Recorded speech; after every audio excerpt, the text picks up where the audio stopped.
Okay, we're going to show you how you'll see on the cable, if we just give that a quick little pull, it will pop right out, and it's intended to do that. You'll see that the snap has got a bevel on it, so it kind of holds it, but when you give it a yank, it's going to come out fairly easily. And then we're going to lift up on the bottom of the bracket and pull. And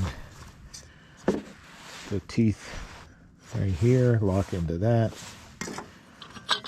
And you'll notice on this is a die cast metal. So you're going to want to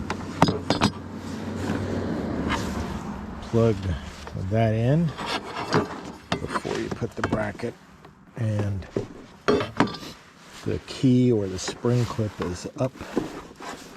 Just take it, wiggle, slides right in.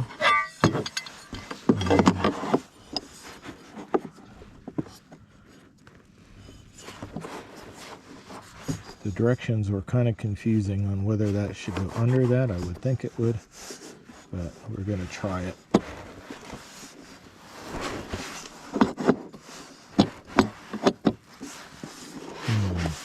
Let's try and give it a little nudge. That's what it took. Just give it a nice gentle hand tap into the bracket. It snapped right in, and that's the pipe mount. Don't like this mount. The depth here I don't think is sufficient to support this. If we got a real good wind, I think they'd have been worth if they would have extended this up a little bit more. Maybe we'll try and print something that will do the same function, give us a different mount, and then we kind of come up with some other mounts for rooftop RV and that top of a vehicle for disaster or public safety use. And that is the installation of the pipe mount.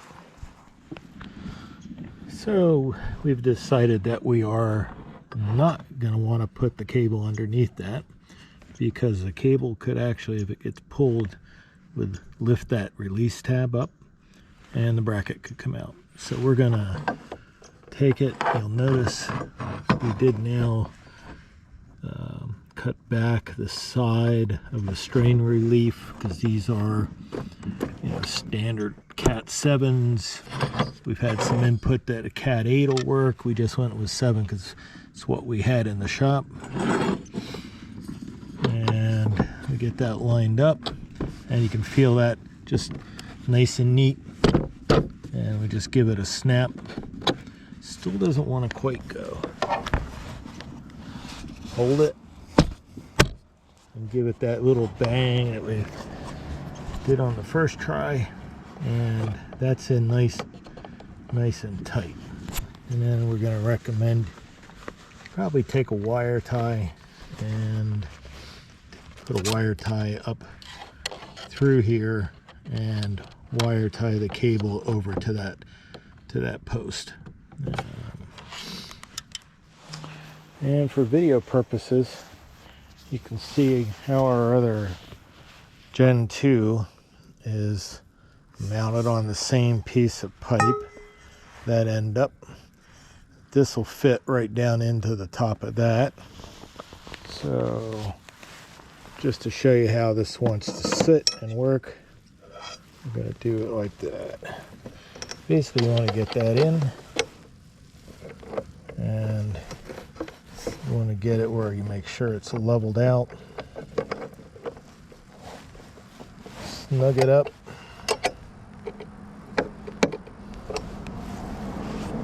And get it where it's tight. There again, I still don't really like this if you had a bigger piece of pipe. But once that's in, it is snug.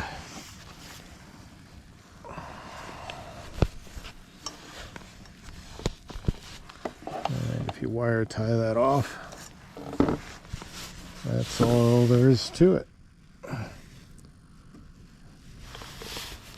So we're going to look at the pipe adapter. We kind of covered that over, and we show you how that went together.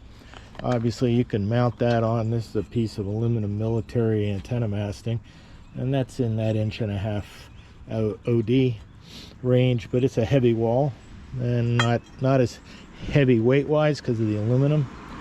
And then the roof mount, so this is a non-penetrating roof mount. You put that on a flat roof or angled roof and secure it if you really wanted to, but the idea on this is you weight that down. You put sandbags or cinder blocks on it, and 4 blocks would probably give you plenty of weight. There's a little bit of weight to that steel, and with the smaller dish, it's pretty aerodynamic.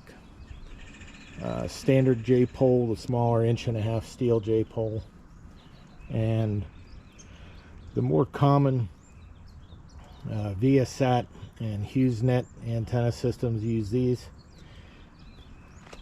and much heavier duty. I'll mount in. I'd always recommend on this one, if you're putting on anything flat, try and get stainless steel bolts, bolt right through, put a piece of backing plate in there of some sort to strengthen the roof up, and that thing is going to hold it through almost anything you're going to see. One of the disadvantages on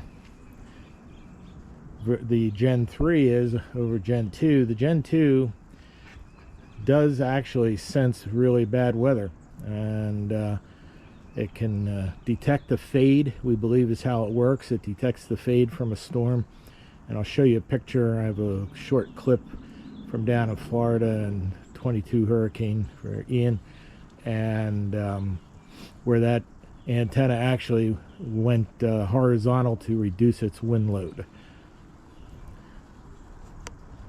Update on the Starlink version 1 of the pole mount has been recalled due to design flaws. Starlink is sending out a new mount to anyone that bought a mount. We had comments in our videos that we did not like the design, and it did not look strong enough, with the single bolt and shallow depth of the pipe interface area. We will be adding a new video on the new mount when we get it in. Please subscribe to our channel and like our videos to support our efforts to bring you the latest on Starlink, search and rescue, and disaster response technologies and training.